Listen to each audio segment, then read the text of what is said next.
C'est bon là, vous m'entendez? Bien, bonjour.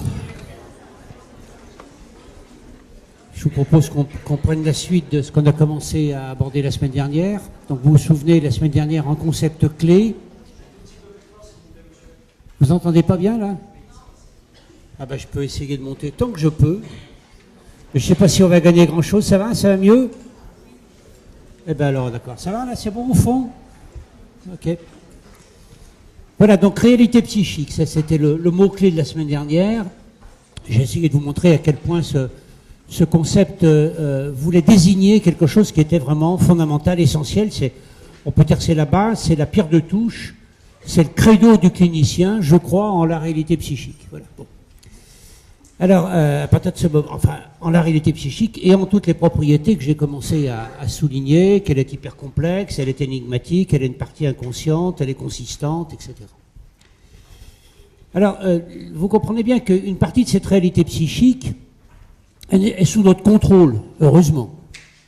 On a un moi qui est en grande partie aux commandes de ce qu'on fait, on prend des décisions qui sont, comme on dit, délibérées, c'est-à-dire que nous avons réfléchi, pesé, etc.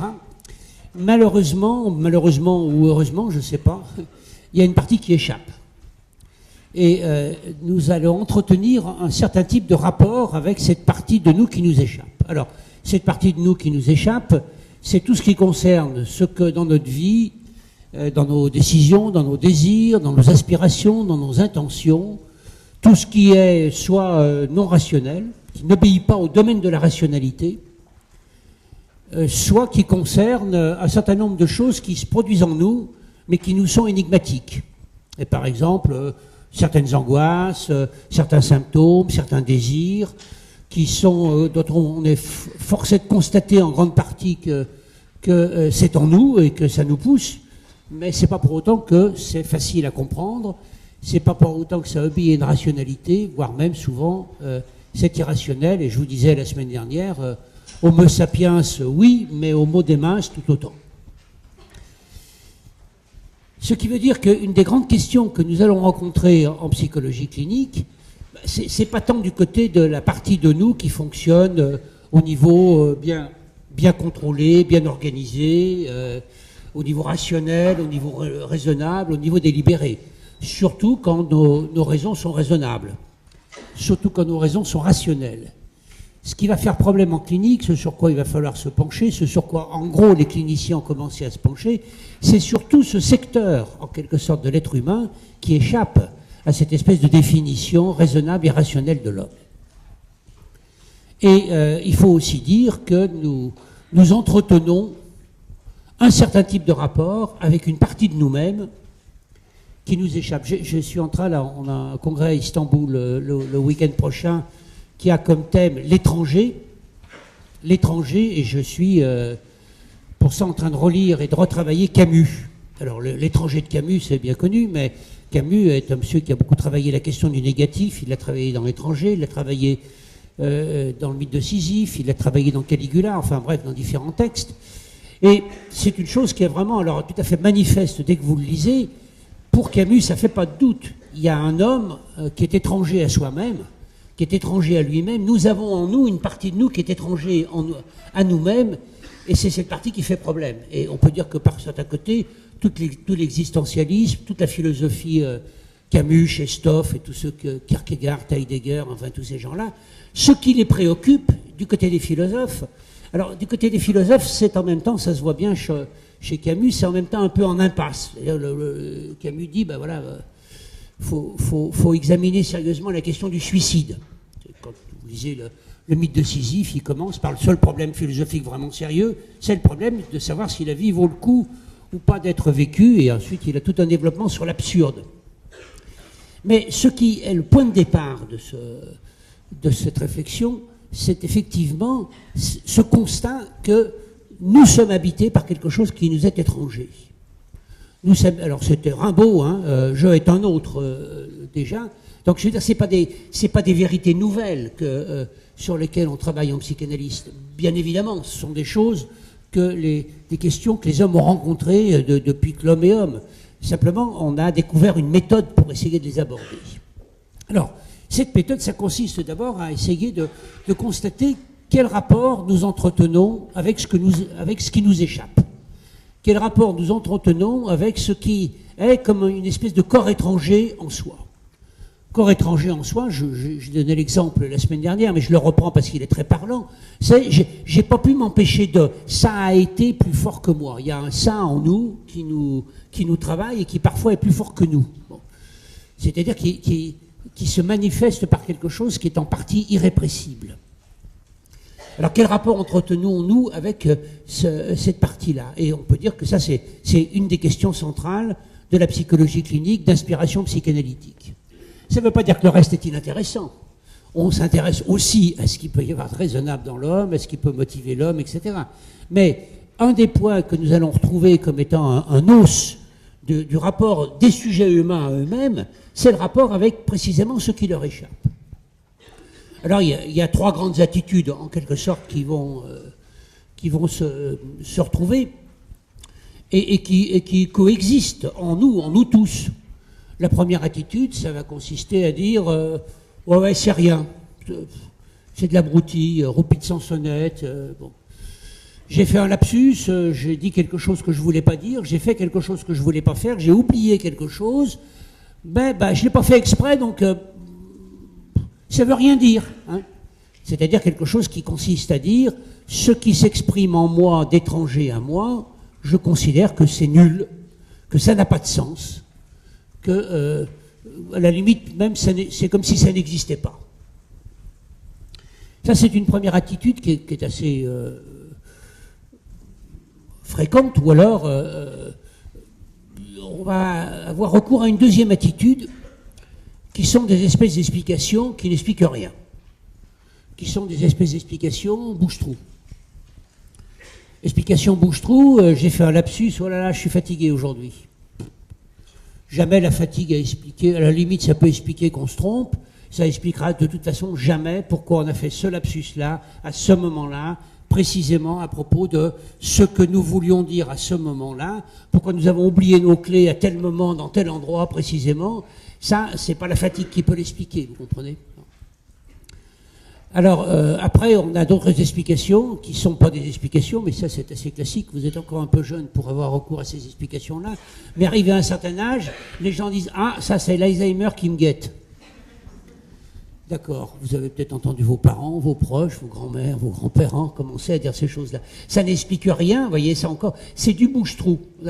Mais c'est intéressant parce que ça veut dire, on fait un lapsus, ça fait une espèce de brèche dans le moi. Mais pourquoi donc est-ce que je suis allé dire tel mot à la place de tel autre? Et cette brèche-là, qu'est-ce qu'on va en faire?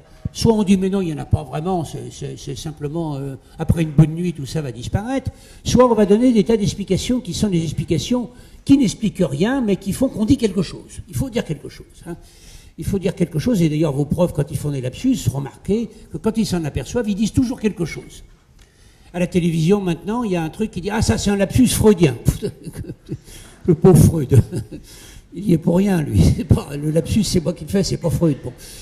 Pourquoi les lapsus ne seraient pas freudiens, d'ailleurs? On voit bien. Bon, voyez, Freud, là, puisqu'on parle de lui, raconte que quand il était à Paris, donc il est allé à Paris pour faire une partie de ses études de médecine, et il va travailler à la Salpêtrière chez Charcot, et c'est la grande époque de l'hystérie, de l'épilepsie, etc., de la danse de Saint-Guy, enfin toutes ces choses qui passionnent les foules. Il faut imaginer que vers les années 1880, le tout Paris est absolument passionné. Alors, Charcot fait des leçons, le tout Paris vient, et il y a des gens qui viennent de toute l'Europe pour regarder les leçons de Charcot.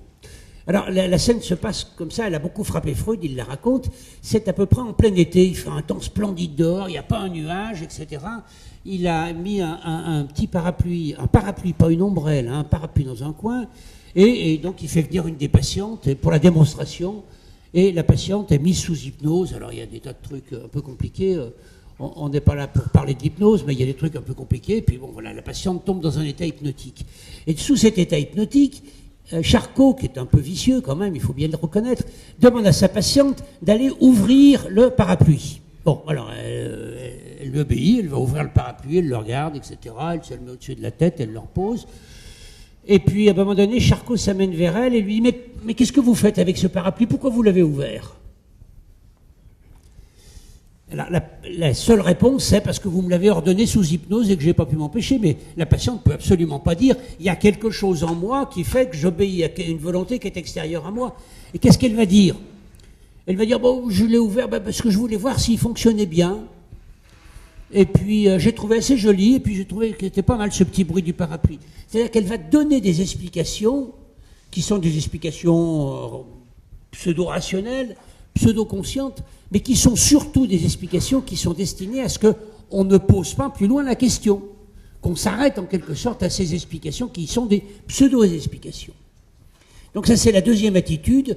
C'est une attitude encore qu'une fois qu'on a souvent, après tout, mes lapsus, c'est mon histoire, c'est mon inconscient, t'as pas à mettre ton nez dedans, donc je te raconte quelque chose qui te tient éloigné, je colmate la brèche du lapsus, je colmate la brèche de l'acte manqué, je me pose pas de questions, mais surtout je t'empêche de t'en poser, avec une explication qui n'en est pas une, mais qui néanmoins va suffire, parce qu'on sait bien qu'à moins d'être un malotru mal élevé, ou à moins d'être dans une séance de psychothérapie ou de psychanalyse, les gens vont pas dire ouais ton explication elle vaut rien, elle est nulle, t'expliques. On dit ah bon d'accord, oui t'es fatigué, d'accord, bon, on accepte. Mais on accepte parce que c'est mal élevé, c'est mal poli, ça manque de tact d'aller plus loin. Et au fond, on prend bien ça comme le signal que l'autre dit « Hé, hé, stop, pas plus loin, pas touche. Ça, c'est mes fesses, c'est pas ton histoire. Hein » D'accord. Bon. Alors, bon, vous voyez bien qu'avec ça, on va pas très loin en psychologie des profondeurs. Hein, parce que soit on a dit « c'est rien », et à ce moment-là, c'est pas la peine de poser la question, soit on a dit une explication toute faite, et à ce moment-là, on arrête toute recherche. Alors, il y a une troisième attitude, qui est celle qu'on va chercher à développer en clinique, mais encore une fois... Ne vous compliquez pas la vie. Hein. Je veux dire, dans la vie, on a toutes les réponses. Mais quand on fait de la clinique, on est obligé de privilégier la troisième. Alors, privilégier la troisième, c'est dire qu'il y a vraisemblablement dans un lapsus, il y a vraisemblablement dans un acte manqué, il y a vraisemblablement quelque chose qui est encore relativement étranger en nous, mais qui est néanmoins en nous, et qui s'exprime ainsi. Et tout l'intérêt de la clinique, ça va être d'essayer de poser la question, de savoir qu'est-ce que ça veut dire, en quelque sorte. Qu'est-ce que ça veut dire que ce lapsus? Qu'est-ce que ça veut dire que ce rêve? Qu'est-ce que ça veut dire que cet acte manqué? Qu'est-ce que ça veut dire que ce symptôme? Une fois qu'on a refusé de considérer que c'était rien d'autre que ce n'était pas parce qu'on était dégénéré, pour les symptômes, que ce n'était pas parce qu'on était fatigué, que ce n'était pas pour toutes les mauvaises raisons qu'on a données, une fois qu'on a refusé de considérer ça, on va poser sérieusement la question de savoir, effectivement, qu'est-ce que ça signifie, ou plutôt, qu'est-ce que quelque chose en nous veut dire quand nous faisons un lapsus, quand nous rêvons, quand nous avons un acte manqué, quand nous dessinons quelque chose en association libre de dessin pendant les cours, par exemple. Qu'est-ce que ça veut dire? Qu'est-ce qu'on dit comme ça? Qu'est-ce qui de nous cherche à s'exprimer?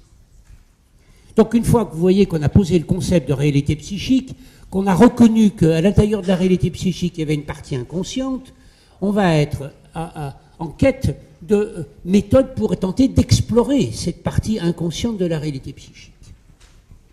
Alors on pourrait le dire de la manière suivante, c'est qu'est-ce qui nous fait signe? Qu'est-ce qui fait signe?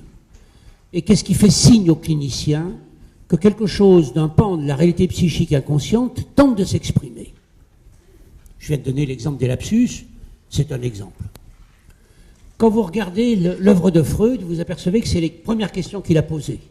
Il a écrit un livre qui s'appelle Psychopathologie de la vie quotidienne. Le livre qui s'appelle Psychopathologie de la vie quotidienne pose cette question. Est-ce qu'un lapsus veut dire quelque chose? Est-ce qu'un acte manqué veut dire quelque chose? Bon. Après, il s'est intéressé au langage. Il a écrit un deuxième livre qui s'appelle Le mot d'esprit et ses rapports avec l'inconscient. C'est-à-dire en se posant la question de savoir qu'est-ce qui fait qu'on rit dans un mot d'esprit? Qu'est-ce que c'est que l'esprit? Quelle est l'économie psychique de l'esprit? De ce qu'on appelait l'esprit de pointe à une certaine époque, l'esprit de finesse, toujours à la même époque. Qu'est-ce que c'est que l'esprit et quel rapport a ce qu'on appelle l'esprit, avoir de l'esprit, en rapport avec l'inconscient? Et ça l'amène à toute une réflexion sur le langage et sur l'hypercomplexité de ce que c'est que le langage. Alors ça, c'est des livres que vous pouvez lire. C'est passionnant, ça se lit comme des polars, hein. Psychopathologie de la vie quotidienne et le mot d'esprit et ses rapports avec la conscience, ça se lit comme des polars. N'oublions quand même pas, vous aimez peut-être mieux SAS, mais enfin, pour la clinique, il vaut mieux Freud. N'oubliez quand même pas que ce sont des livres qui ont été écrits il y a plus d'un siècle. Ça veut dire qu'il y a des choses dans Freud qui datent d'un siècle. Ça veut dire aussi qu'il y a des choses qui sont toujours bien éminemment valables, qui constituent toujours le socle de notre réflexion, puis il y a un certain nombre de choses dont on peut se dire que vraisemblablement on doit maintenant pouvoir aller beaucoup plus loin qu'il n'est allé lui-même à l'époque. Mais ceci étant, par rapport à ce qui se fait à la même époque, eh bien c'est une avancée tout à fait considérable.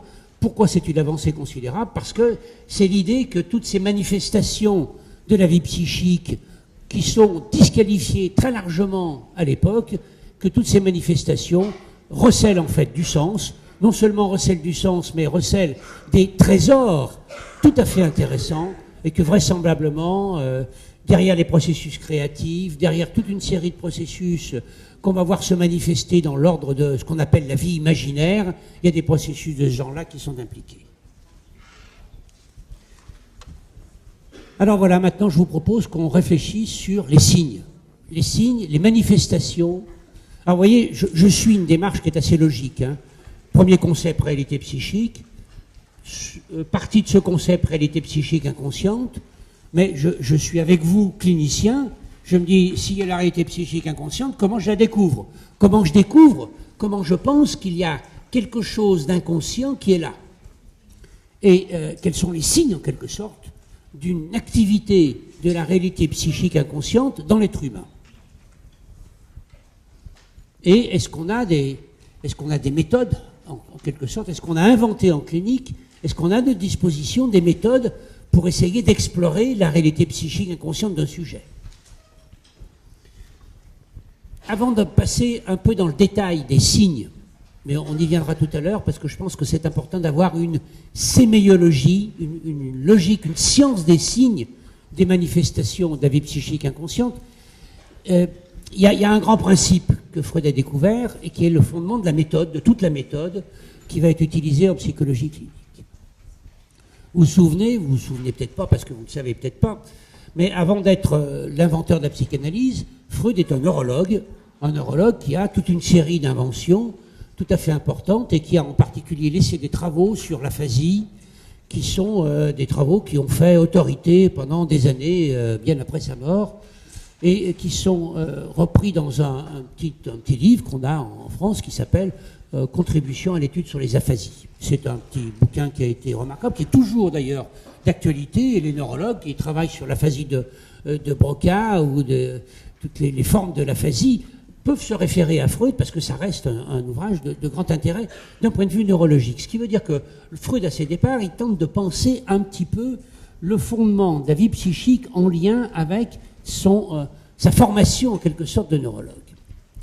Mais il s'attaque à des problèmes qui échappent à la neurologie. Il s'attaque à des problèmes en particulier de l'hystérie. Elle a été convaincue, dans son contact en particulier avec Charcot, convaincu du fait qu'il n'y avait pas d'affection neurologique véritable dans l'hystérie, qu'il fallait chercher la cause de l'hystérie ailleurs que dans la neurologie. Mais ceci étant, avant de chercher ailleurs, il a aussi cherché dans. Et il a créé, alors ça c'est quelque chose que vous avez, qui est maintenant disponible, enfin qui est disponible depuis un certain temps en français, mais qui n'a pas été disponible pendant longtemps parce que c'était sa correspondance. Il a écrit comme ça toute une série d'essais. Il a écrit en particulier quelque chose qu'ils appellent une esquisse de psychologie à l'usage des neurologues. Et dans cette esquisse de psychologie à l'usage des neurologues, il essaye de penser la psychologie humaine en lien avec ce qu'on sait à l'époque, c'est 1895, hein, ce qu'on sait à l'époque de la neurologie. C'est pas la neurologie début du XXIe siècle, c'est la neurologie fin du XIXe. Mais il y a quand même des choses tout à fait intéressantes parce qu'il y a quand même un certain nombre de choses qui ont été pensées. Par exemple, les neurones sont pensés, les synapses sont pensées, et Freud, avec le modèle des neurones et des synapses, élabore un modèle qui est loin d'être désuet, loin d'être inintéressant sur le fonctionnement psychique en lien précis avec le fonctionnement neurologique.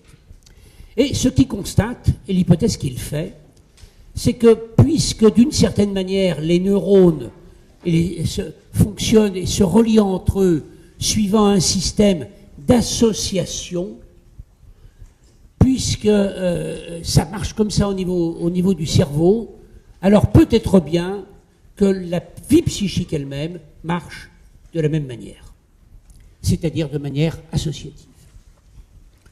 Et on a une première proposition de Freud, qu'on voit apparaître donc dès 1895, qui est une proposition tout à fait intéressante, avec Nicolas Georgiev de l'ITAC et de l'Institut des sciences cognitives de Lyon. On a fait il y a 2 ans et demi, 3 ans, un grand congrès avec les tops des neurologues et des neurosciences d'Europe, et on leur a posé la question, est-ce qu'on peut dire effectivement que le fonctionnement du cerveau est un fonctionnement associatif ? Et la conclusion a été à peu près unanime et assez parlante. L'ensemble des neurologues qui étaient présents et des neuroscientifiques qui étaient présents ont dit oui, très vraisemblablement, notre cerveau fonctionne de manière associative. Alors c'est une idée qui est dans l'air depuis 1950, avec un neuroscience, un homme des neurosciences de l'époque qui s'appelle Hebb, et qui a décrit ce qu'il appelle des assemblées de neurones.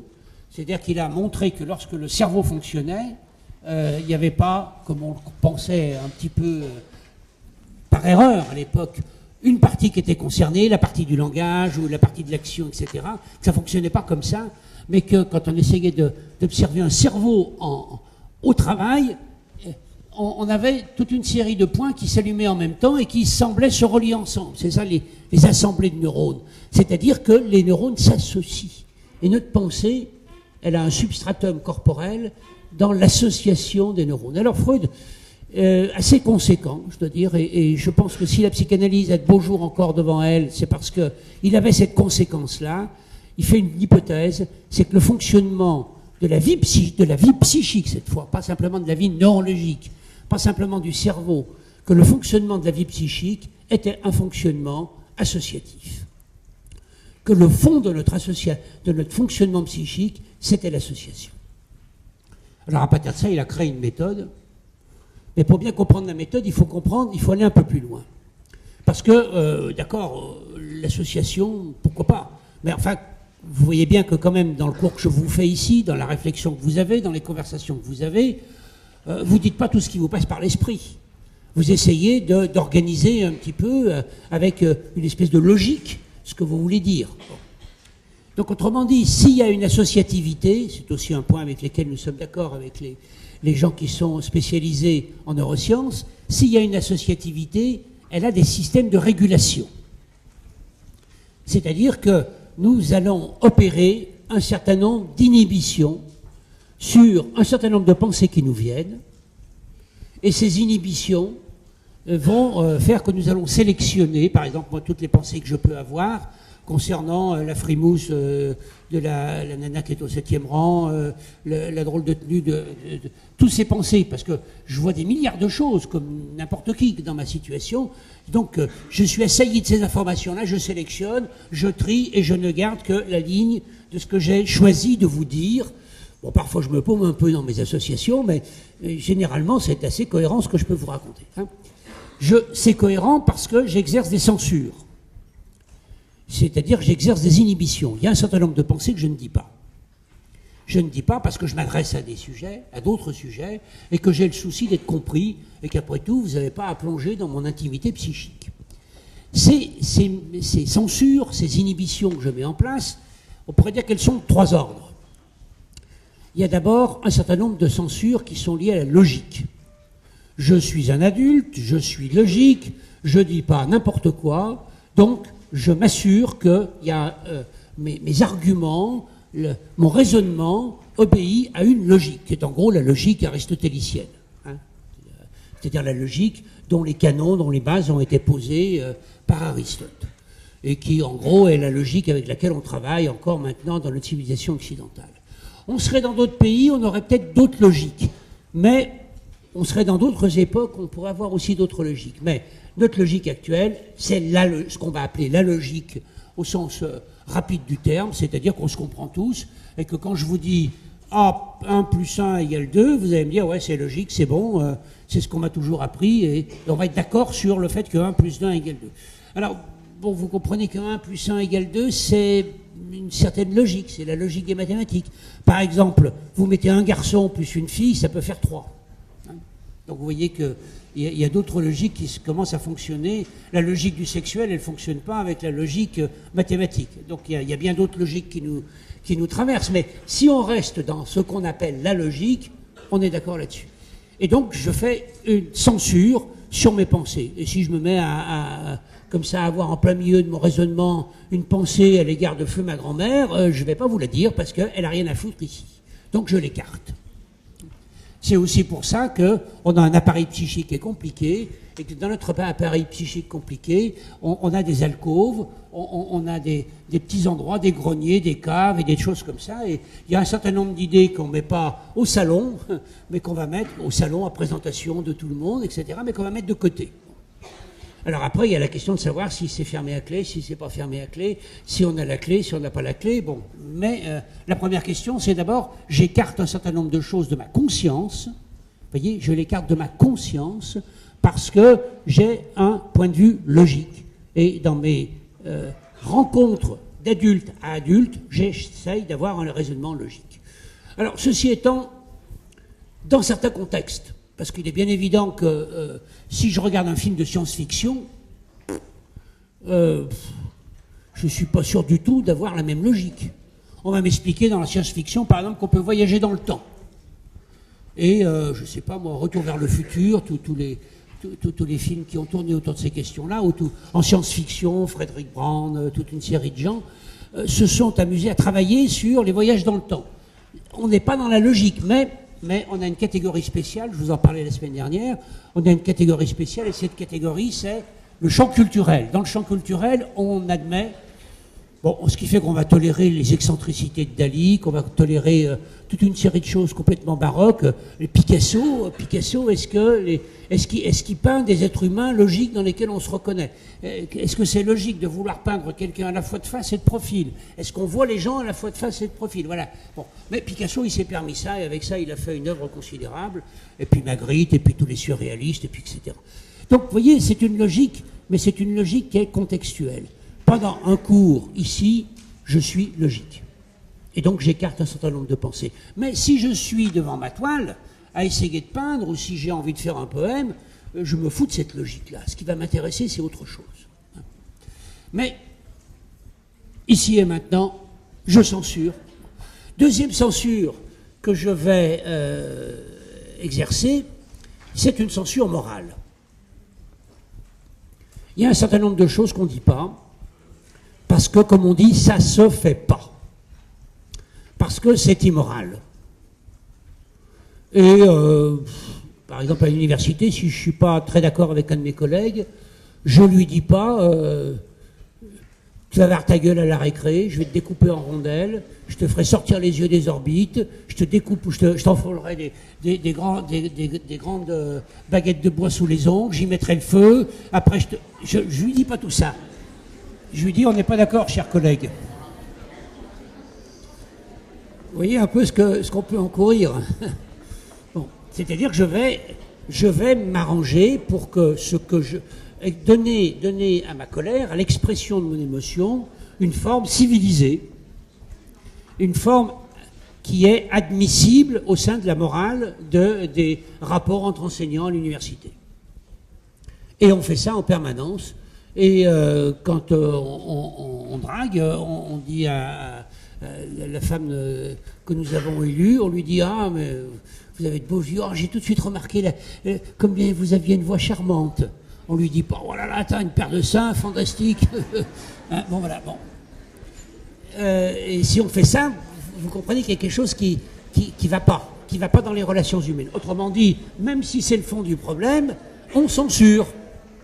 Et on écarte, et on va tenter de donner à ces éléments-là, éventuellement, une forme civilisée. Et si on n'a pas de forme civilisée à notre disposition, on ne dit rien. Deuxième censure, la censure morale. Alors, il y en a une troisième qui est tout à fait importante, et qui est la censure que j'appellerais la censure sociale. c'est-à-dire la censure qui est liée au tact. Je regarde les chaussettes de mon voisin avec qui je suis en train de discuter. Il a mis des chaussettes d'une espèce de bizarre couleur qui vont pas du tout avec son pantalon, qui vont pas du tout avec le reste. Je lui dis pas comment on peut être aussi con pour mettre des chaussettes pareilles. Je dis rien, je me tais. Et comme je sais que moi, il peut m'arriver de temps en temps d'avoir aussi des erreurs de chaussettes, j'aimerais pas qu'on vienne me dire, quand je fais une erreur de chaussettes, non mais t'as vu les chaussettes, faut être malade pour avoir des chaussettes. Bon. C'est-à-dire que la morale sociale, elle s'organise suivant une espèce de logique de la réciprocité. C'est pas immoral, c'est pas illogique, il y a aucune morale qui dit on n'a pas le droit de parler des chaussettes de notre voisin. Ça n'est pas de cet ordre, vous voyez. C'est simplement de l'ordre du respect de l'autre, de l'ordre de la communication humaine, de la rencontre humaine et de l'ordre du tact. C'est-à-dire, c'est quoi le tact? C'est je respecte l'enveloppe de l'intimité de l'autre. Ces chaussettes, c'est son histoire, j'ai rien à en dire. S'il me dit comment tu trouves mes chaussettes, je pourrais peut-être lui dire oui, moi j'aurais pas nécessairement choisi les mêmes, mais après tout, si elles te plaisent, pourquoi pas, hein? D'accord. Vous voyez, là on est dans ce qu'on appelle des goûts et des couleurs, dans tout ce domaine-là. Et ça fait aussi une troisième censure qui s'exerce. Et c'est vraiment une troisième censure. Je vous signale qu'un jour, j'ai une de mes patientes qui s'est mise à critiquer, à l'époque c'était la mode des chaussettes Achille. Alors on avait des chaussettes Achille. Elle détestait les chaussettes Achille, elle voulait que des chaussettes unies. Elle choisissait ses amants par chaussettes unies. Bon. Après tout, les pieds, on sait que dans l'érotique, ça peut jouer un certain rôle. Elle s'est mise, alors systématiquement, dès qu'elle est arrivée, elle regardait mes chaussettes. Au bout d'un moment, je dois dire que c'était assez pénible. Hein? Et imaginez quelqu'un qui est en train comme ça, vous savez, quand quelqu'un qui vous regarde, vous le rencontrez, puis qui vous détaille des pieds à la tête comme ça. Hein? Alors, ostensiblement, vous allez voir que ce regard-là, d'une certaine manière, il franchit une censure sociale. Quand on rencontre quelqu'un, on jette un rapide coup d'œil. S'il y a une nouvelle robe et qu'on sait que c'est une nouvelle robe et qu'on sait que l'autre est en train de dire « vous avez vu, j'ai une nouvelle robe », on en dit un petit mot. Hein? On dit « ah, dis donc, t'as une nouvelle robe, elle est jolie ». Et puis voilà, ou alors « ah, tiens, bah oui, ça te change ». Quand on ne sait pas quoi dire, on dit « ça te change ». Voilà, bon. Alors, donc, notre fonctionnement psychique, c'est plein d'associations comme ça, parce qu'on perçoit plein de choses, parce qu'on voit plein de choses, parce qu'on a plein d'idées qui nous arrivent à la tête, et puis on trie. Et ce tri-là, il est absolument nécessaire à la vie en société. Mais il s'exerce par le fait que nous allons inhiber un certain nombre d'éléments associatifs. Vous rentrez dans une église, vous savez qu'en gros, dans une église, avoir un peu trop de pensées pornographiques ou scatologiques, ça ne se fait pas. Donc, dans ce monde-là, vous écartez ces pensées. Ok? Donc, je prends des exemples très grossiers, hein, mais... Le problème, c'est que on les inhibe, on les met de côté, mais elles ont lieu, ces pensées. Et alors, ce que s'est dit Freud, c'est de dire que si on voulait avoir accès aux couches profondes de la vie psychique, si on voulait avoir accès non pas à la façade sociale du sujet, parce que la façade sociale du sujet, ça ne nous permet pas d'avoir une psychologie des profondeurs, ça nous permet d'avoir une psychologie de la surface, que si on voulait avoir accès donc à un au-delà de la façade sociale, eh bien il fallait avoir accès à cette associativité qui est le fond de notre fonctionnement psychique. Et donc il a créé une situation dans laquelle il y a une règle, et cette règle, c'est de dire en gros, ici, suspendez les considérations morales, suspendez les considérations logiques, suspendez les considérations sociales, vous dites tout ce qui vous vient à l'esprit, et comme ça vous vient à l'esprit. Même si ça vous paraît n'avoir aucun intérêt, même si ça vous paraît n'avoir aucun lien avec la situation, dites-le. De façon à s'approcher au plus près du fonctionnement psychique associatif du sujet. Donc la méthode fondamentale qui a été conçue par Freud et sur laquelle toute la psychologie clinique est fondée, je vous en parlerai un peu tout à l'heure, mais toutes les méthodes en psychologie clinique, d'une manière ou d'une autre, reposent sur cette méthode fondamentale, sur cette hypothèse fondamentale d'une associativité du langage humain, du fonctionnement de la vie psychique humaine, Et en clinique, on est à l'écoute, en quelque sorte, de l'associativité du sujet. Alors, il est bien clair aussi qu'il ne suffit peut-être pas de dire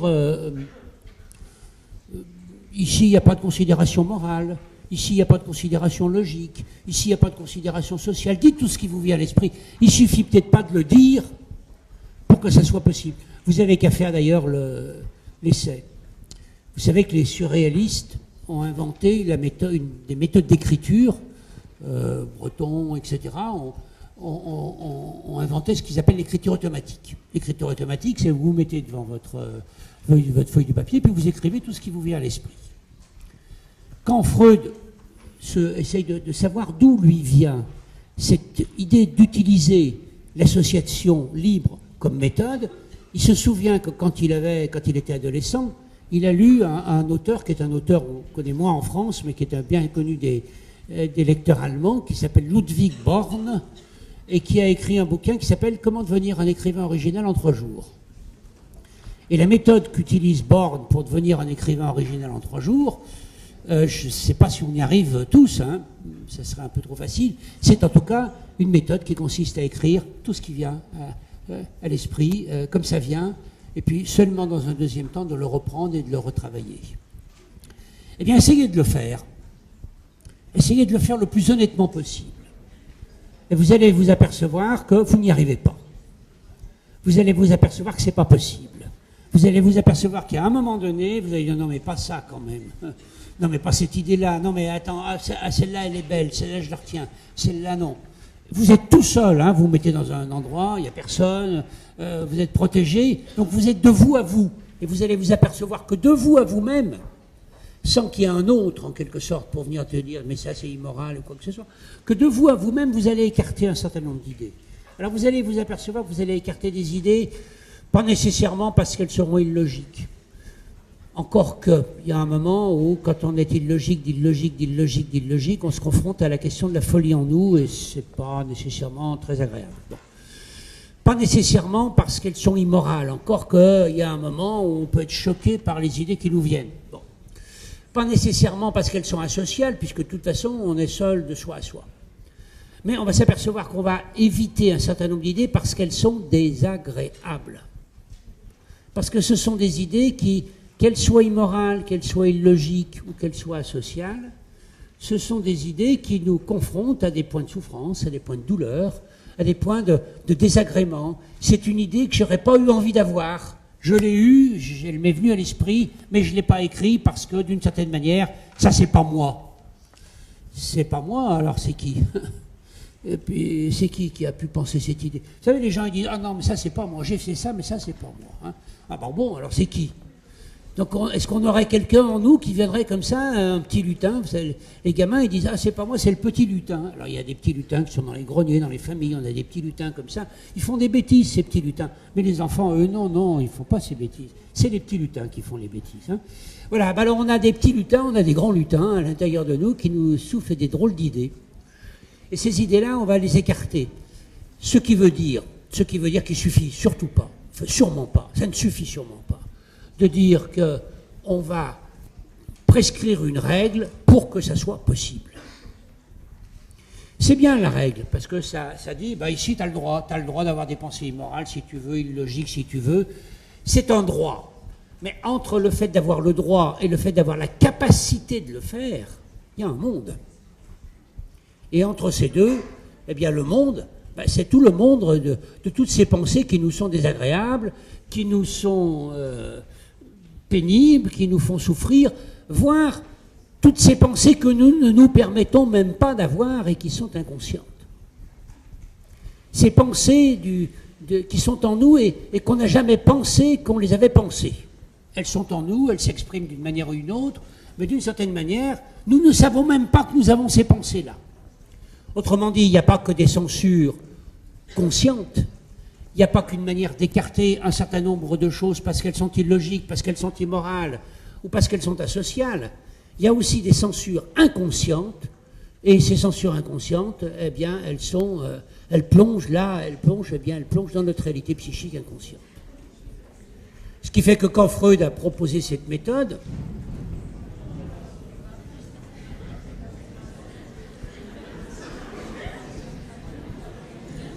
Il y a quelqu'un dans le ciel qui n'est pas très d'accord avec ce que je vous raconte. Une fois qu'il a proposé cette méthode, il s'est dit, chut, non, mais il ne va rien vous arriver, vous inquiétez pas. Autrement, je vais parler avec Dieu si ça se passe mal. Et on a de bons rapports. Donc, ce que Freud s'est dit, c'est d'abord qu'il fallait mettre les gens dans des conditions dans lesquelles ils puissent faire ça. Parce que quand vous êtes dans le blanc des yeux avec quelqu'un et que vous avez, mettons, à lui parler, à lui raconter, je ne sais pas moi, vos fantasmes meurtriers, vos fantasmes sexuels, vos fantasmes narcissiques. Les fantasmes narcissiques, c'est ces petites histoires qu'on se raconte le soir quand on a eu un truc un peu difficile pour nous aider à nous endormir. C'est la petite histoire qui s'est mise en scène par les films, par exemple. J'ai eu un truc difficile, alors je reviens dessus, et je lui aurais dit ça, et puis il m'aurait fait ça, et puis j'aurais ça, et puis je serais parti en Amérique, et puis je serais revenu avec beaucoup d'argent, et alors ils auraient vu. Voilà, ça c'est nos fantasmes narcissiques. Hein. C'est la belle américaine, Tati, ou des choses comme ça, on voit bien. C'est Gigi Lamoroso de Dalida, pour un autre registre. Voilà, bon. Dans le blanc de l'œil, c'est pas si facile que ça de raconter. Pourquoi ? Parce que parfois on en a honte. Parce que parfois, c'est pas simplement qu'on en a honte, mais raconter ses fantasmes sexuels, ça peut être excitant. Et c'est compliqué d'être excité comme ça sexuellement dans la rencontre avec l'autre, donc c'est pas si facile que ça. Et puis parfois, effectivement, on se sent extrêmement coupable d'avoir des pensées pareilles. D'avoir des pensées comme celles que je vous ai formulées tout à l'heure, mais à propos de mes chers collègues, à qui je sortirais les yeux à la petite cuillère dans leur bite, je les découperais en rondelles. Bon, là, je ne me suis pas senti trop coupable, parce que c'est un exemple de cours, donc ça va. Mais si j'avais raconté ça à mon psychanalyste, c'est-à-dire si c'était vrai, eh bien, je serais beaucoup plus embêté. Ça doit bien être vrai, puisque je l'ai pensé. Mais c'est qu'à moitié vrai, quoi. C'est un petit peu vrai, c'est pas vraiment vrai, je suis pas comme ça, moi. D'ailleurs, j'ai jamais fait ça à personne, hein, je vous signale. Bon. Et je n'ai jamais fait ça à personne avant aujourd'hui, même en pensée. Donc, dans le blanc des yeux, comme ça, c'est un peu difficile. Alors, Freud a dit, mais peut-être que, après tout, si les gens ne voient pas leur interlocuteur, ça va peut-être être plus facile. Et puis, s'ils sont dans une position relâchée, s'ils sont dans une position de sécurité, tranquille, au calme, peut-être que ça sera aussi plus possible. Au fond, on va essayer de faire en sorte qu'ils soient un peu comme s'ils étaient seuls. Donc l'analyste va se placer derrière, sur un divan, et le patient va s'allonger. Non, l'analyste va se placer derrière dans un fauteuil, et le patient va s'allonger sur le divan, et il va dire tout ce qui lui vient à l'esprit. Il ne va pas y arriver complètement, mais il y arrivera un peu plus que s'il était en face à face. Et on va petit à petit être à l'écoute de ce qui se passe. Donc, ça, c'est la cure de psychanalyse, donc la cure type, celle que Freud crée, parce que après, depuis, il y a eu beaucoup de variantes qui ont été inventées pour la cure de psychanalyse, mais ça, c'est la cure inaugurale, la cure première. Le patient est allongé, 3, 4, 5 fois par semaine, il va trouver son analyste pendant 1 heure, et il lui raconte tout ce qui lui vient à l'esprit. Et l'analyste dit, et Freud est très clair là-dessus, il dit, ça permet de suivre au pas à pas, comme ça, les pensées au plus près de ce qui se passe chez le sujet. Donc on va avoir une bonne méthode, en quelque sorte, pour essayer de s'approcher des couches profondes de la personnalité humaine, c'est-à-dire de l'associativité qui est sous-jacente, et d'y avoir accès. Et dans un climat, alors ça c'est un mot absolument clé, il n'y a pas de cure possible s'il n'y a pas cette condition-là, dans un climat de sécurité. C'est-à-dire qu'il ne suffit pas de dire à quelqu'un, vous pouvez dire tout ce qui vous vient à l'esprit, même si vos pensées sont immorales. Si à la première pensée immorale qui vous dit, ou la deuxième, ou la troisième, où vous n'avez pas honte d'avoir des pensées pareilles, mais vous êtes complètement fou, mon ami. Vous comprenez que ça fonctionne comme un piège, hein. Il y a une règle d'un côté, donc ça veut dire en même temps qu'il y a une attitude intérieure de l'écoute clinique. Et cette attitude intérieure, ça consiste effectivement à suspendre les raisonnements logiques, au moins en partie, à suspendre les raisonnements moraux et à suspendre les raisonnements sociaux. Ça, c'est la condition de l'écoute clinique. Si on veut être véritablement à l'écoute de ce qui s'exprime, de la réalité psychique inconsciente des sujets, d'une certaine manière, eh bien, il faut laisser notre pouls de citoyen, parce que dans la vie de tous les jours, on a des jugements moraux, et on a bien raison. Il y a des choses qui sont scandaleuses, et il faut les dénoncer, il faut le dire. Mais, quand vous êtes en face d'un pédophile, et qui vous raconte ce qui s'est passé avec le petit garçon qui l'a coincé à la sortie de l'école, si vous lui dites « Ah, c'est pas bien », ben, il ne va pas vous raconter grand-chose, vous comprenez, et vous n'allez pas comprendre grand-chose de ce qui se passe à l'intérieur de lui. Donc même si le citoyen en vous est choqué, le clinicien, il ne doit pas avoir de jugement moral, il doit être à l'écoute de ce qui se passe pour essayer de le comprendre. C'est pour ça que le thème clé que j'évoquais tout à l'heure en début, c'est-à-dire de dire nous sommes à la recherche des signes et du sens au-delà des signes, ce thème clé, c'est vraiment la clé. Nous sommes, nous, en quête de sens. Nous ne sommes pas en quête de jugement. Nous ne sommes pas en quête de jugement ni de logique, ni de jugements moraux, ni de jugements sociaux. Nous sommes en quête de la compréhension empathique, autant que possible, de ce qui se passe chez le sujet. Alors, il n'y a pas que ça dans l'écoute clinique. Mais vous voyez, c'est quand même important. Ça veut dire pour vous, concrètement. Alors c'est moins vrai cette année, encore que ça commence à l'être, mais ça sera très très vrai l'année prochaine quand vous ferez vos stages de M1, que quand vous serez en stage, avoir une écoute clinique des processus, ça consiste effectivement à prendre comme vecteur de votre écoute la quête de la compréhension et du sens, et non pas la quête d'un jugement. La psychologie clinique, c'est pas un truc sophistiqué pour juger encore plus sévèrement les gens. On va pas s'appuyer sur la psychologie des profondeurs pour trouver en disant oui, non mais il a l'air comme ça, bien, mais en fait c'est un pervers qui s'ignore. Mais ça, c'est pas de la clinique, si vous voulez. Et personnellement, je sais que le pervers, c'est une insulte. On n'a pas à insulter les patients. Paranoïaque, c'est aussi une insulte, je vous signale. Hystérique aussi. Quelle hystérique celle-là, c'est une insulte. Donc, caractériel, c'est une insulte.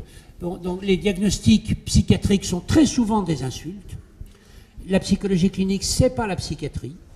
La psychologie clinique, son problème, c'est pas de juger les gens, de les mettre dans des cases, de les estampiller, de les diagnostiquer. La psychologie clinique, son problème, c'est d'essayer de les comprendre. Et qu'une fois qu'on a traité quelqu'un de pervers, on n'a rien compris de plus. Alors, il peut y avoir des processus qui sont pervers. Les processus, on n'insulte pas un processus. On peut les décrire. On peut avoir des mots pour décrire. On peut décrire un mécanisme paranoïaque. Mais dire qu'un sujet est paranoïaque, c'est autre chose. Ça, c'est un être humain. Hein? Un processus, vous pouvez dire qu'il est paranoïaque. Un sujet, dire qu'il est... Je veux dire, encore une fois, qu'on dit ça dans une cour d'assises, quand on condamne quelqu'un, moi, je n'y vois pas d'inconvénient. C'est pas mon problème de clinicien. Mon problème de clinicien, c'est de le comprendre. Et je sais qu'à partir du moment où j'ai commencé par dire c'est un pervers, il est parano, et etc., eh bien, j'ai commencé à m'empêcher de comprendre, parce que j'ai commencé à juger avant même de comprendre quoi que ce soit de ce sujet-là. Donc, une attitude interne qui consiste aussi à suspendre, en quelque sorte, les jugements dans l'écoute. À les suspendre en quête de quoi? Je vous dis encore ça et puis on fait une petite pause derrière. C'est-à-dire, qu'est-ce qu'on va privilégier? Ce que Freud, et ça je ne vous l'ai pas encore dit, mais c'est tout à fait important aussi, ce que Freud comprend en même temps,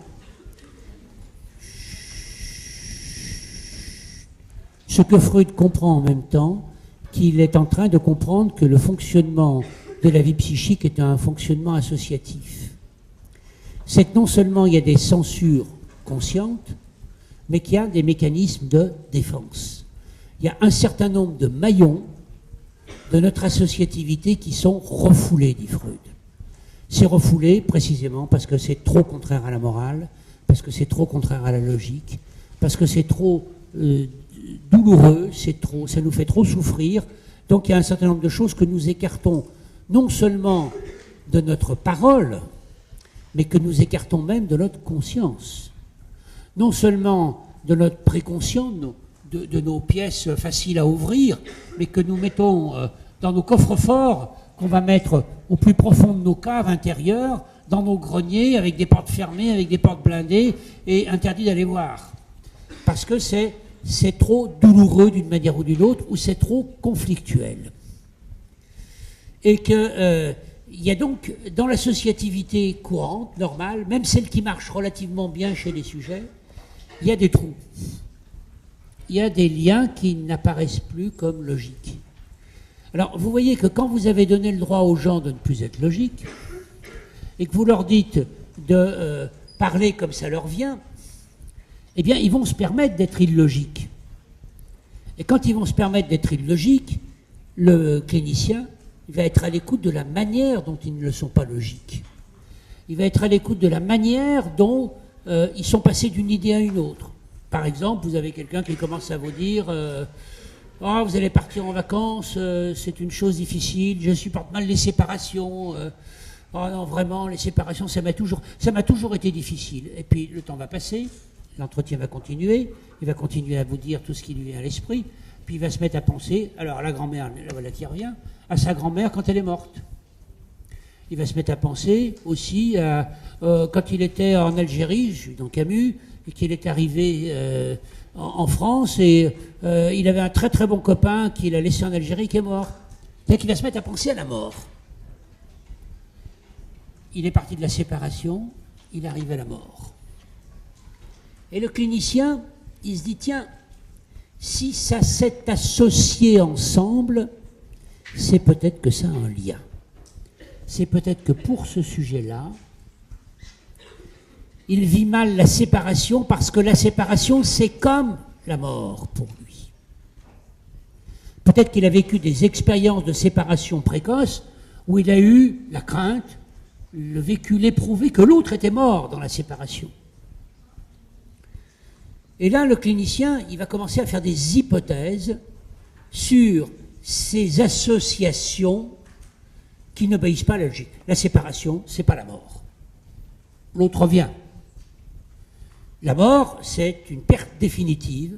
Si on veut parler en termes de séparation, c'est une séparation, mais définitive. Une séparation définitive, c'est une perte. C'est pas une séparation. La séparation, l'idée de la séparation contient l'idée du retour. L'idée de la mort contient l'idée du non-retour. Si vous vivez la séparation comme la mort, on comprend que la séparation, que toutes les séparations soient difficiles. Parce que c'est comme si, quand quelqu'un partait, c'était non-retour. Donc cette idée-là, elle va commencer à nous intéresser. Et éventuellement, si ça s'y prête, si on sent que c'est possible, on va dire au patient, mais tiens, vous me parliez de la séparation tout à l'heure, là il y a de la mort. Est-ce qu'il y a eu des séparations qui se sont accompagnées de la mort? Par exemple, quand vous avez quitté votre ami d'Algérie, là, à la fois il y a eu la séparation et la mort en même temps. Est-ce que ça se serait associé en vous? Alors là, je fais une toute... Bon, non, mais je ne ferai pas ma parenthèse maintenant, parce que je ne serai pas conforme à ce que je vous ai annoncé. Donc, je ne fais pas ma parenthèse, je la ferai tout à l'heure. Mais maintenant, je vais tirer la leçon de ça. C'est une leçon d'écoute clinique. Le clinicien écoute ce qui s'associe chez le sujet, avec l'hypothèse que si deux choses sont liées entre elles, si deux choses s'associent entre elles, c'est qu'elles ont un lien. Si le lien est logique, manifeste, moral, il n'y a pas de problème. Mais si le lien n'est pas logique, si le lien est étonnant, surprenant, c'est que peut-être il manque un maillon entre les deux. Et le maillon qui manque, c'est peut-être bien un maillon qui est inconscient. C'est peut-être bien un maillon qui a été refoulé. C'est peut-être bien un maillon que nous allons devoir écouter. Alors, premier signe, première règle de l'écoute de la réalité, des manifestations de la réalité psychique inconsciente, c'est tout ce qui s'associe de manière non immédiatement logique. Non bien régulée en quelque sorte par les parties de notre vie psychique qui sont les plus évoluées. le patient dont je parle, il devrait de lui-même, d'une certaine manière, dire « mais enfin, je ne sais pas pourquoi je suis... » Enfin, je devrais... non seulement il devrait le dire, mais il ne devrait pas être angoissé par les séparations, parce que ce n'est qu'une séparation. S'il est angoissé par la séparation, c'est parce que la régulation de sa vie intérieure n'est pas effectuée par les parties les plus évoluées de sa personnalité, mais par des parties qui sont liées à des expériences antérieures, à des expériences infantiles. On prend quelques minutes et on se retrouve pour la suite.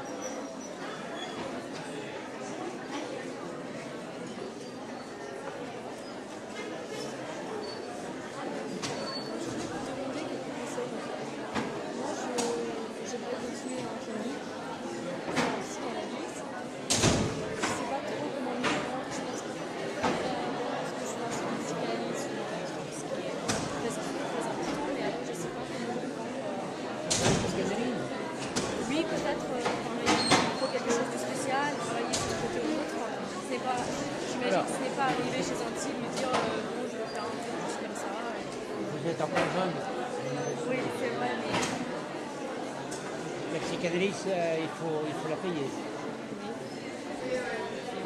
Donc il faut avoir les moyens de la payer. La bonne démarche pour vous, c'est le plus possible d'abord de vérifier que votre motivation actuelle va être une motivation durable. Tant que vous n'avez pas fait des stages, tant que vous n'êtes pas frotté d'une certaine manière à ce que c'est qu'être en position de clinicien, ne prenez aucune décision. Si vous souffrez, que vous allez mal, vous pouvez aller voir quelqu'un. Mais pour ce qui est de la profession, il faut d'abord vous assurer que c'est bien ça que vous avez envie de faire. Et tant que vous n'avez pas fait de stage, vous n'avez pas d'idée. Je ne peux pas dire que je fais une pratique moi-même, c'est normal que je ne l'ai pas faite, mais j'ai observé, donc j'ai pas pu observer des adultes parce que, oui, ça vient, c'est déjà à la base c'est un biais qui va faire que ça va complètement changer les rapports entre le psychologue et le patient. Donc ça m'était impossible. Par contre, je suis passionnée, ça fait un moment, bien avant les études. Mais entre observer. Oui, et exercer soi-même, il y a... Et puis être en responsabilité, il y a un débat. On peut être passionné par la compréhension, par l'observation. Être psychologue, c'est aussi, psychanalyste, c'est aussi intervenir. C'est aussi supporter la souffrance des gens, c'est aussi les aider, c'est aussi tout ça. Et ça, c'est encore autre chose. Moi, ce que je vous dis, c'est ne vous décidez pas tout de suite, donnez-vous le temps de faire des expériences en milieu professionnel, à l'hôpital psychiatrique, dans les centres de soins, etc. Une fois que vous avez fait ça, il y a une démarche qui est assez bonne démarche. C'est soit vous allez sur le site du groupe lyonnais de psychanalyse, soit vous allez au siège du groupe lyonnais de psychanalyse, qui est rue Salade, 25 rue Salade. Il y a un numéro de téléphone, vous téléphonez, et là, on va vous donner un rendez-vous avec un psychanalyste. Vous allez discuter avec lui, ça ne sera pas votre analyste. Vous allez discuter avec lui de votre projet, et il va vous donner des adresses de gens à qui vous adressez. Et après, vous prenez contact avec ces gens, plusieurs. Vous choisirez la personne avec qui vous allez travailler. Après, vous faites votre analyse, vous finissez par être psychologue, vous commencez à travailler, vous continuez votre analyse. Et puis quand vous vous sentez prête, vous demandez à faire une formation à l'Institut de psychanalyse.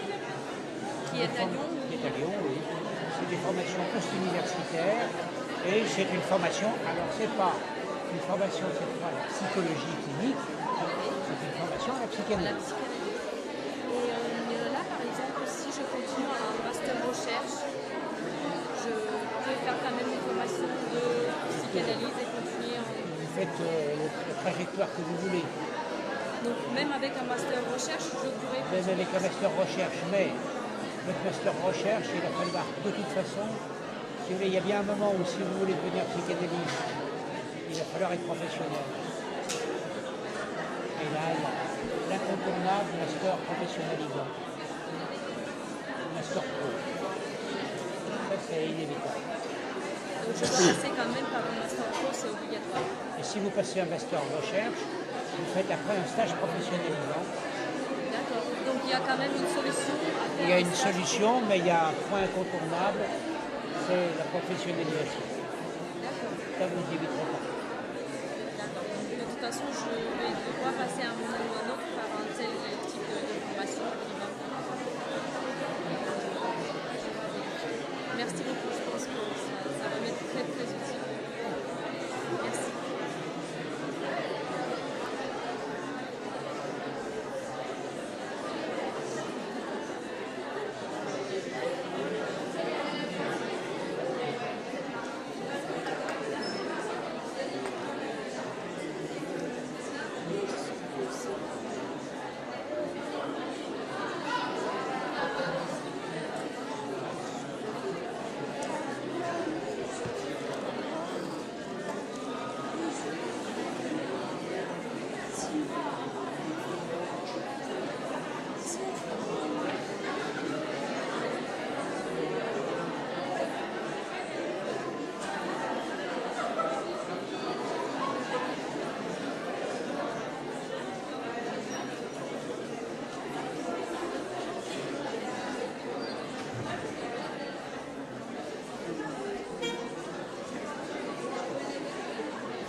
Voilà.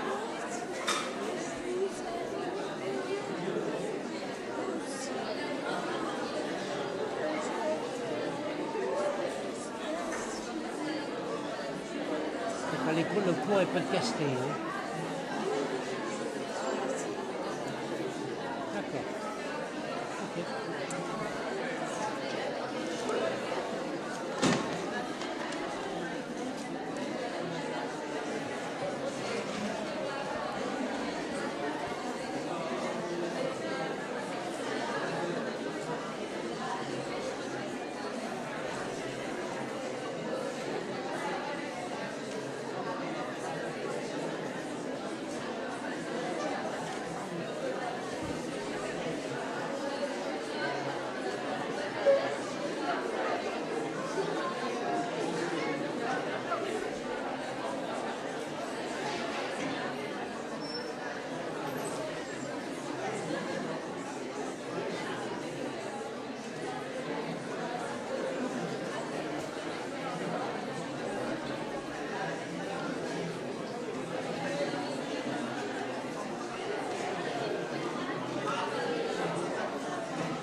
Bien, vous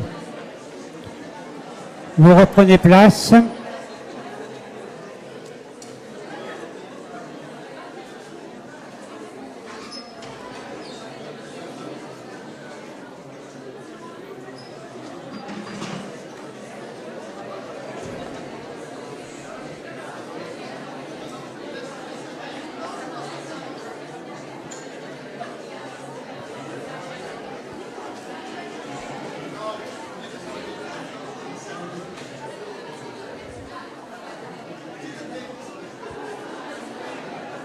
Bien, vous vous installez, on va reprendre.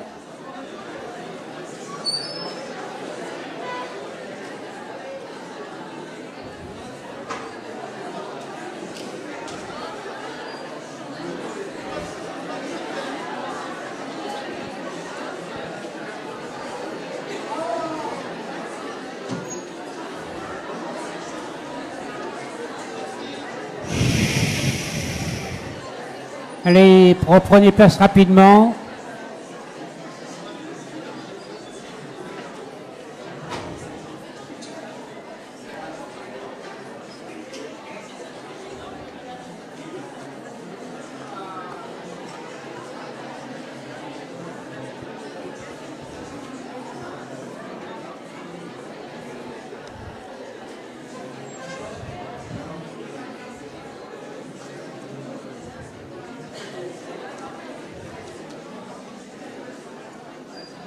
Bien, je vous rappelle que si vous avez des interrogations par rapport à ce que j'ai pu vous dire, vous pouvez m'envoyer vous pouvez m'en parler à la pause, vous pouvez m'envoyer un message par Internet. J'en ai eu un là cette semaine, mais c'était à propos des liens avec la pensée de René Girard. J'ai pensé que c'était très, très spécifique, donc j'ai fait une réponse individuelle. Quand je pense que c'est des questions qui peuvent vous concerner tous, je le reprends, je m'arrange pour le réévoquer pendant le cours. Bien.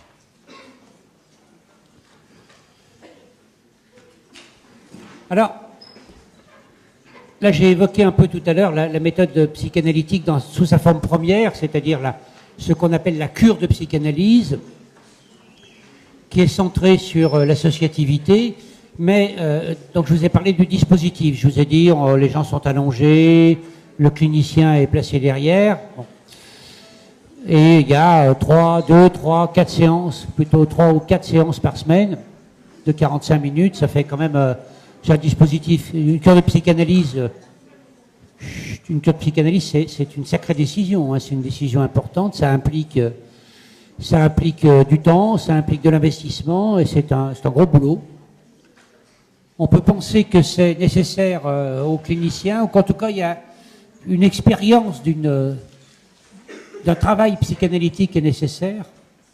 Alors il y a des formes qui sont des formes soit un peu plus légères, soit des formes un peu différentes. Il y a des gens qui supportent mal le divan pour différentes raisons, ou il y a des gens qui ont besoin de voir la personne à qui ils s'adressent, de voir ses réactions, de voir comment il est en face, comment il est présent en face.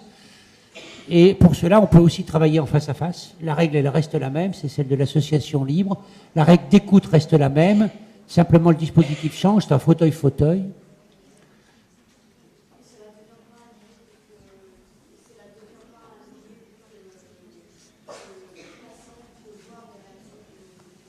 Alors, ça demande plus de travail du côté aux cliniciens, c'est-à-dire que ce qui montre...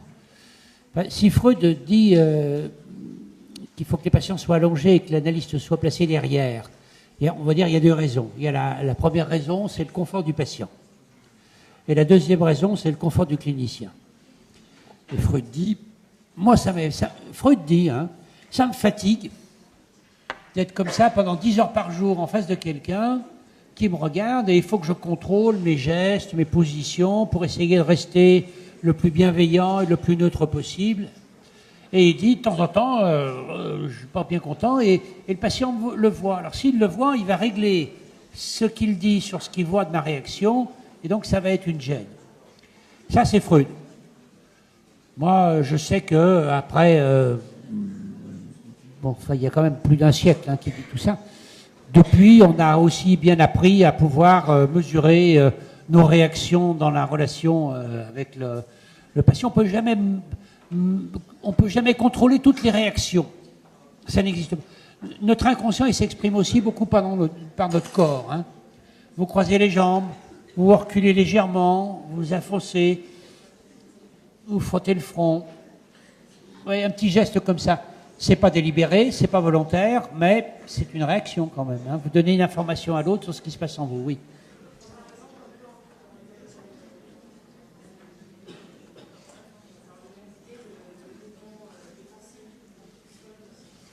Bien sûr, c'est bien ce que je dis là, c'est les réactions comportent aussi les mouvements défensifs, oui.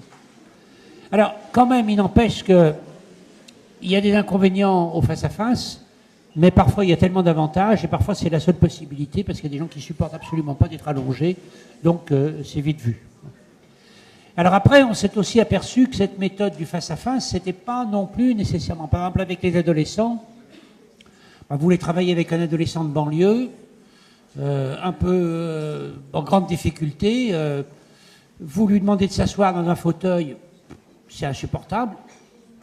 Vous lui dites de ne pas bouger, c'est insupportable. Vous le regardez en face, c'est insupportable. Et vous êtes devant des difficultés. Alors à ce moment-là, il faut inventer d'autres méthodes.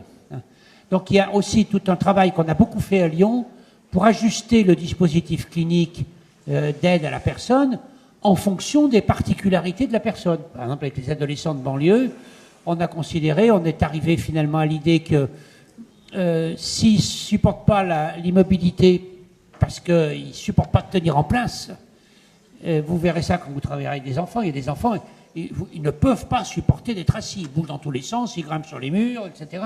Alors si vous lui dites, ah ben non, c'est pas possible, non. Moi, pour que je puisse m'occuper de lui, il faut qu'il soit bien assis sur sa chaise. Qu'est-ce que vous allez faire? Vous n'allez rien faire. Donc les gosses, ils vont repartir aussi mal qu'ils sont arrivés.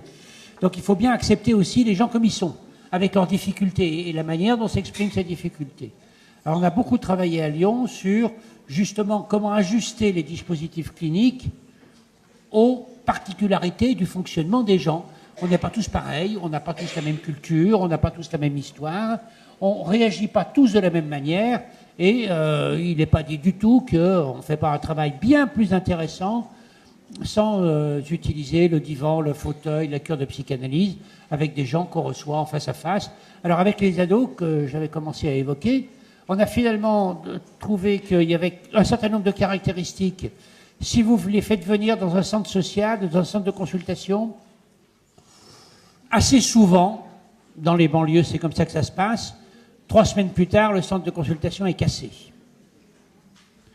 Donc, parce qu'ils ne supportent pas le lieu, ils l'attaquent. C'est ce qu'on a aussi avec l'attaque des lycées, avec l'attaque des collèges, avec quand les ados sont destroy, sont mal, eh ben, ils cassent. C'est une forme de langage chez eux. Donc on s'est dit qu'on n'allait pas les faire venir, mais qu'on allait les voir là où ils étaient. Ce qui veut dire aller travailler dans les banlieues, dans les squats, dans les allées, là où les ados se tiennent. Premier point, donc, se déplacer. Deuxième point, s'ils ne supportent pas l'immobilité, ben on va marcher. Donc on a développé des pratiques où on marche. Et comme on ne marche pas en face à face, on marchait en côte à côte. Et comme ils ne supportent pas le face à face, alors, donc les entretiens cliniques, si je peux appeler ça comme ça, se déroulaient, par exemple au Minguette ou à Vent-en-Velin, dans la ZUP, en marchant en côte à côte, et la conversation avait lieu comme ça, et le travail clinique se faisait comme ça. Donc, vous voyez qu'on peut travailler dans bien des conditions. Plus on s'éloigne de la situation de la psychanalyse qu'a inventé Freud, c'est la situation de très loin la plus confortable pour le clinicien. C'est vraiment de très loin le plus confortable. Vous êtes dans votre fauteuil, votre patient, vous l'écoutez, vous ne le voyez pas, vous écoutez simplement. Bon. Déjà en face, c'est un peu moins confortable parce qu'il y a l'interaction en face à face, il faut vous surveiller votre corps, vous avez aussi tous les messages corporels du patient, et c'est d'un niveau de complexité beaucoup plus supérieur. Mais alors, quand vous êtes amené à travailler, par exemple, quand on travaille avec les SDF, vous n'allez pas faire une psychanalyse avec les SDF. Ils n'arrivent pas à quitter leur bout de trottoir, déjà. vous voulez les emmener dans un hôtel social, simplement pour qu'ils puissent manger un bout de soupe, etc. C'est un problème majeur déjà, d'arriver à ce qu'ils arrivent jusqu'à l'hôtel social et qu'ils osent rentrer dans la pièce. Bon. Donc il est hors de question de faire des cures de psychanalyse avec des SDF.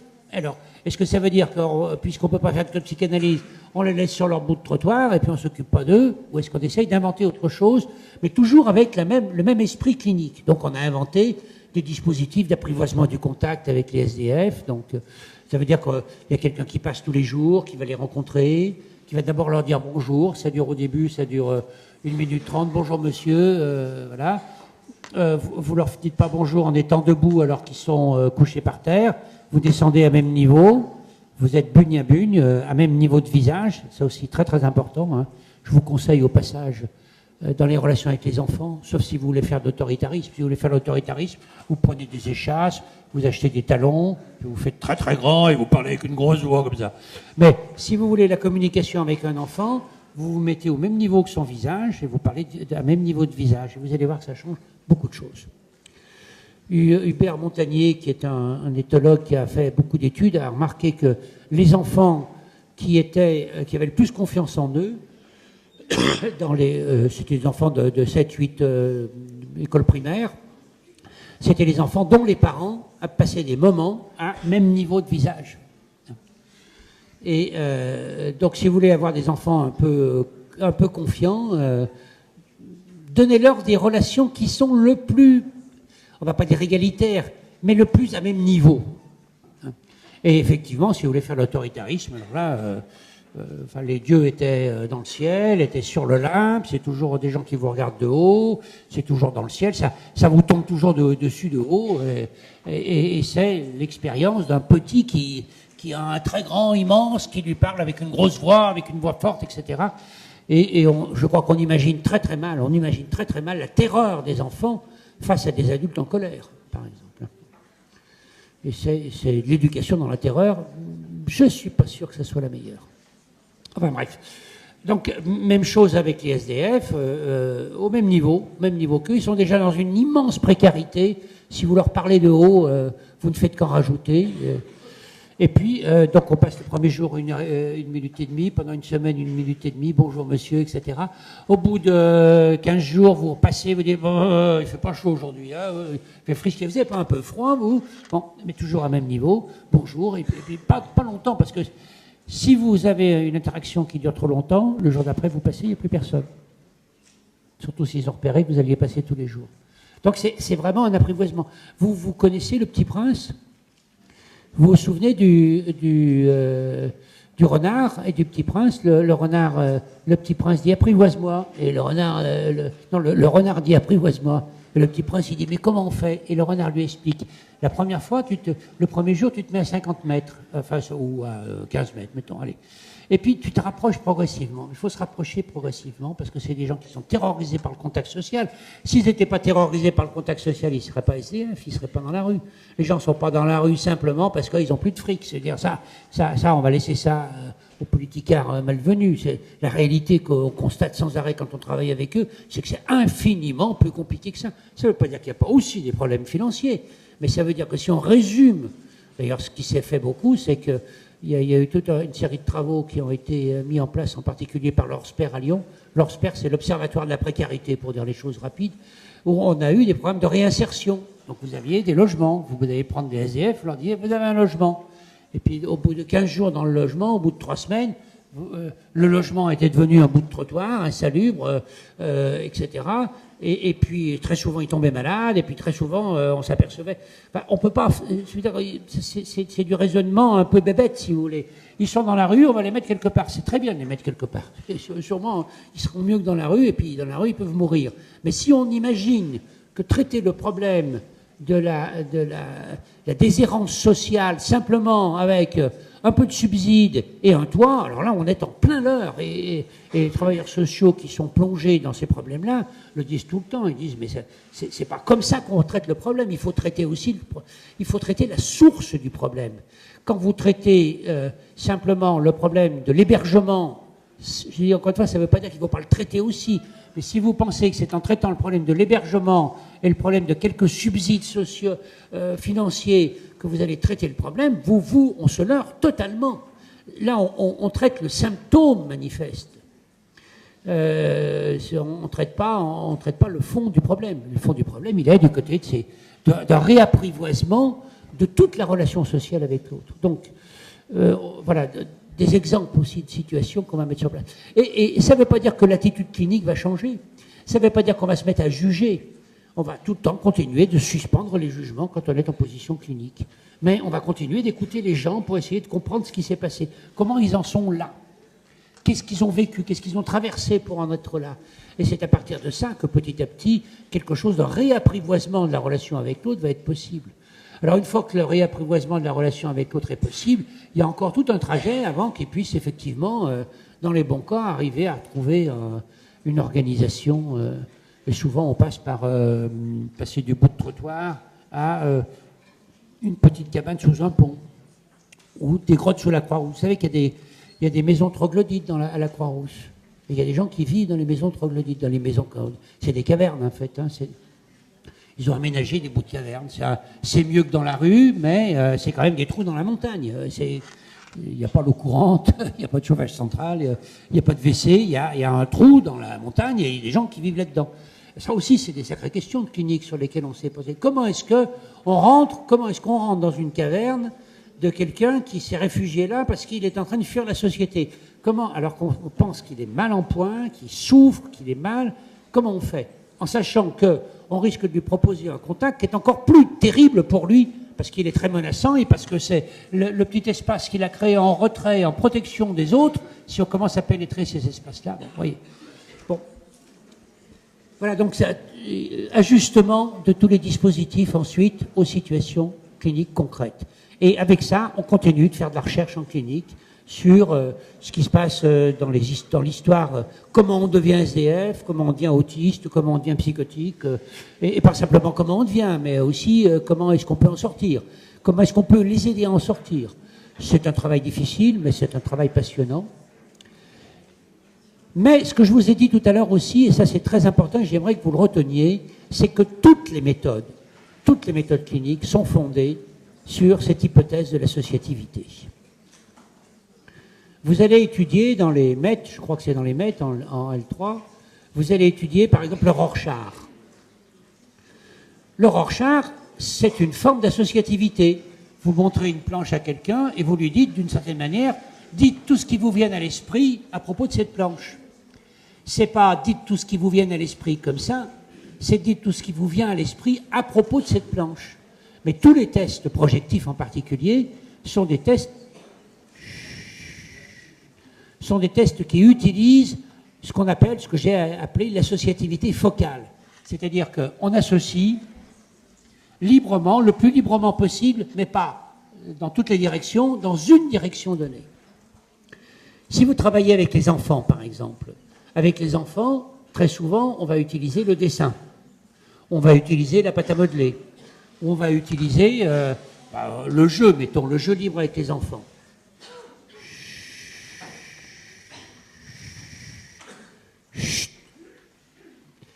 Ce jeu libre avec les enfants vont d'abord, ils vont associer avec leurs mains. Parce que la pâte à modeler, ça c'est des choses que la clinique montre bien, on n'utilise pas tous la pâte à modeler de la même manière. Il y a une manière de prendre la pâte à modeler, il y a une manière de ne pas la prendre. Quand on a travaillé par exemple avec des adolescentes anorexiques qui étaient hospitalisées, très très mal en point physiquement, et qu'on avait fait l'hypothèse que l'anorexie, ce n'était pas simplement un problème alimentaire, mais c'était un problème de difficulté à transformer les choses à l'intérieur de soi. On a donc créé des dispositifs pour les aider à apprendre, à travailler la question de la transformation.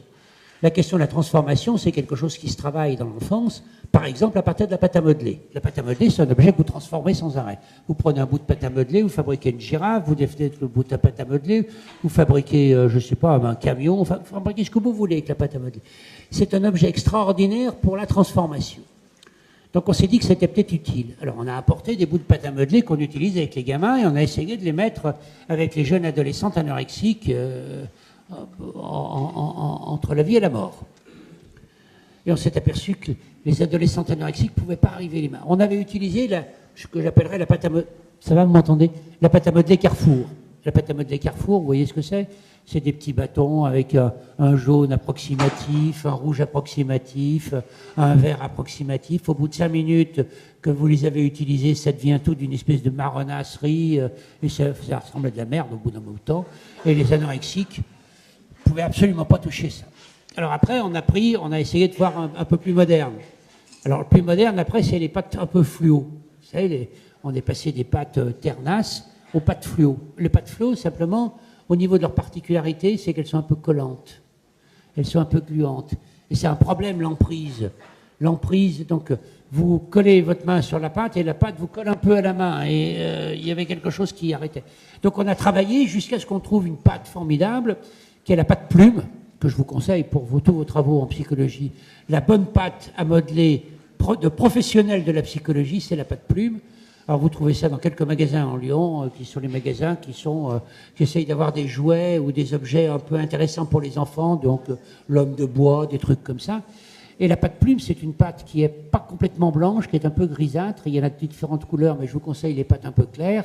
Et c'est une pâte qui est facile à travailler, c'est une pâte qui colle pas, et c'est une pâte qui ne se ternit pas, qui ne devient pas marronasse, boudin fécal. Et donc on a essayé d'inventer la pâte à modeler qui était utilisable et on a commencé à travailler avec les adolescentes en essayant de faire en sorte, alors au début, elles étaient très très réticentes à toucher la pâte, à la malaxer. Vous leur parliez de philosophie, vous leur parliez de la dernière production de Nietzsche, alors là, elles étaient fantastiques. C'était abstrait, c'était décorporisé, c'était ultra intello, pas de problème pour les anorexiques. Elles sont très très fortes là-dedans. Mais transformer un bout de pâte à modeler, avoir une émotion, un affect, éprouver quelque chose dans la relation avec l'autre, ça c'est un coinçage complet.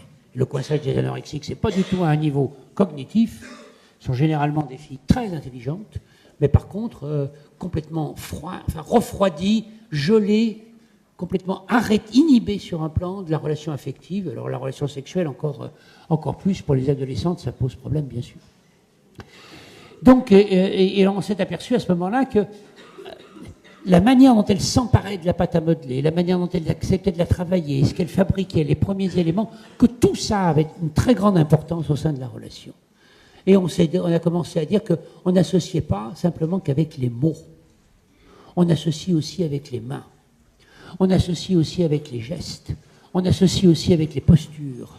Et on s'est mis à développer des idées, et une idée en particulier qui était que l'expressivité humaine, que l'expression humaine, elle est polymorphique, c'est-à-dire que nous nous exprimons avec le langage verbal, mais nous exprimons aussi avec un langage qui est fait de tonicité, de posture, de mimique, de gestuelle, voire d'actes, et que là aussi c'est un registre de l'expression, et puis que nous exprimons aussi avec toute une série de choses qui renvoient au monde de l'affect, au monde de l'émotion. Et nous avons un langage émotionnel qui passe aussi par la mimique, qui passe aussi par la gestuelle. Mais on peut avoir une gestuelle sans émotion, ou on peut avoir une gestuelle qui traduit un langage émotionnel. Alors, après, à ce moment-là, si vous voulez, la question centrale qui a été posée, c'est quand on écoute un sujet humain, est-ce qu'on va écouter... Vous voyez, c'est très significatif, je vous le dis parce que l'année prochaine, vous serez pour la majeure partie d'entre vous en M1. Moi, je travaille beaucoup avec les étudiants de M1, de M2 et de thèse. Et quand on regarde le matériel clinique qu'ils ont, c'est très souvent le patient a dit que, il a fait que, il a dit que, il a dit comme ça et comme ça et comme ça. Ils prennent des notes sur ce qu'il a dit. Et moi, je leur dis, et comment il était habillé? Et comment il se tenait? Est-ce qu'il était appuyé sur la table? Est-ce qu'il était en arrière de la chaise? Est-ce qu'il avait les jambes croisées? Parce que tout ça, ça fait partie de l'expressivité humaine. Un être humain, c'est pas qu'un être parlant, même si c'est aussi, bien sûr, un être parlant. C'est qu'on ne parle pas qu'avec les mots. Et vous allez voir avec les petits-enfants, par exemple, de moins de 2 ans, ils ne parlent pas avec les mots, les enfants de moins de 2 ans. Est-ce que pour autant on n'a pas une communication avec eux? Est-ce que pour autant on n'a pas un contact avec eux? Ça passe par le regard, ça passe par leur mimique, ça passe par leur gestuelle, ça passe par toute une imprégnation de leur modalité de présence corporelle. Donc, alors, j'en rajoute quelque chose. associativité, oui, mais associativité polymorphique, polymorphique, ça veut dire qu'il y a plusieurs formes. Il y a l'associativité verbale, mais il y a l'associativité gestuelle, il y a l'associativité tonique, il y a une associativité tonique. Vous serrez la main d'un patient, vous serrez la main comme ça. Il ne tient rien dans le monde. Hein. Et vous avez des gens, ils vous broient la main. Hein. Vous croyez que ce n'est pas un message, ça? Vous croyez que ça ne fait pas partie de la relation? Moi, je sais que, par exemple, avec une de mes patientes, qui était une femme fataliste, on ne peut rien dans la vie, elle était déprimée. Quand elle me serrait la main, une espèce de bout de truc, comme de viande, comme ça, complètement amorphe.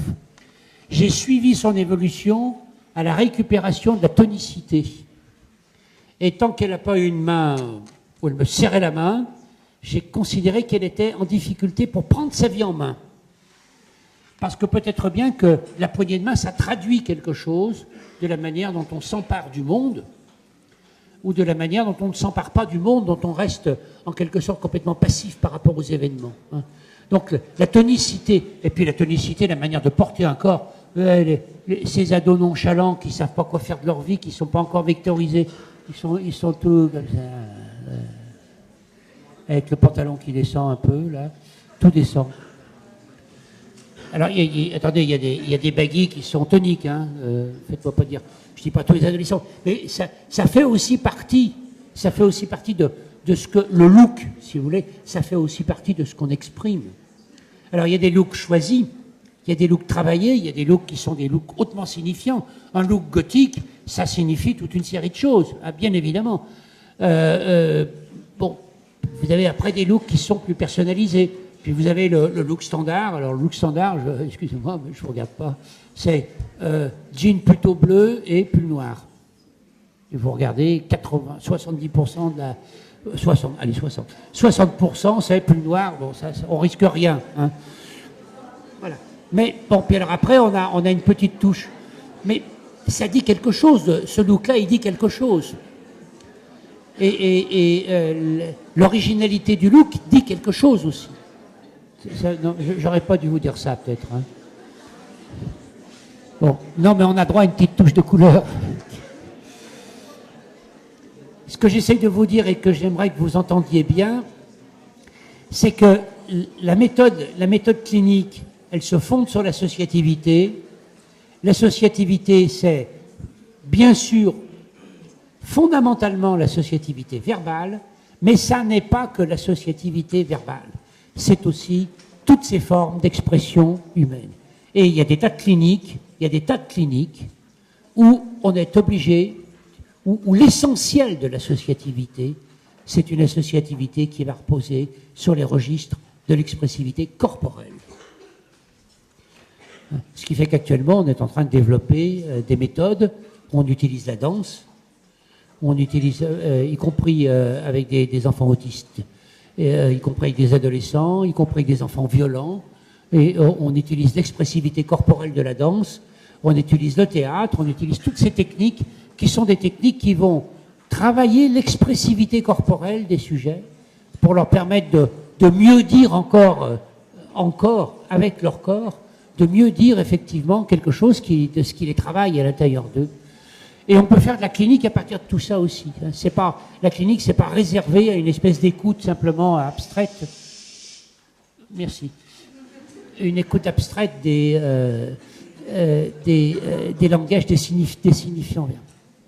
Alors, le Rorschach que j'évoquais tout à l'heure, mais le dessin, quand on écoute un dessin d'enfant, quand on travaille avec un enfant, eh bien, ce qu'il dessine, ça fait partie du message qu'il nous adresse, ce qu'il dit, l'écart qu'il y a entre ce qu'il dessine d'un côté et ce qu'il dit de l'autre, comment il est dans son corps, est-ce qu'il se tient en place, est-ce qu'il ne se tient pas en place. Vous travaillez avec un gosse qui est soi-disant ou prétendu hyperactif, eh bien vous allez voir que c'est toute sa gestuelle, c'est sa présence tourbillonnaire dans la pièce qui va constituer le signe clinique à partir duquel on va travailler. Hein. Puisqu'on reste toujours aujourd'hui, on est resté dans la question des signes, en quelque sorte, hein, que nous adresse la réalité psychique inconsciente. avec les petits-enfants, il est bien évident qu'avec les enfants de moins de 2 ans, qui n'ont pas encore le langage verbal à leur disposition, toute la communication, parce qu'on peut travailler aussi avec les bébés en clinique. Il y a quand même toute une clinique des bébés, il y a toute une clinique de la périnatalité, il y a des psychothérapies qui se mettent en place avec la mère et les enfants. Toutes ces choses-là, ça va se travailler aussi avec la méthode de l'associativité, mais cette fois une associativité qui va être principalement, massivement, une associativité non verbale. Je regardais ma montre parce que j'ai 1 minute. J'avais encore des choses que j'avais envie de vous dire. Mais je suis un peu réticent à commencer ce chapitre maintenant et puis à l'interrompre au bout d'1 minute, comme je sais que vous avez des déplacements à faire. Donc je prendrai la semaine prochaine. Avant de passer à la question de la mise en sens, je continuerai sur l'écoute des signes, parce qu'il y a quand même encore des choses à dire là-dessus. Merci de votre audition.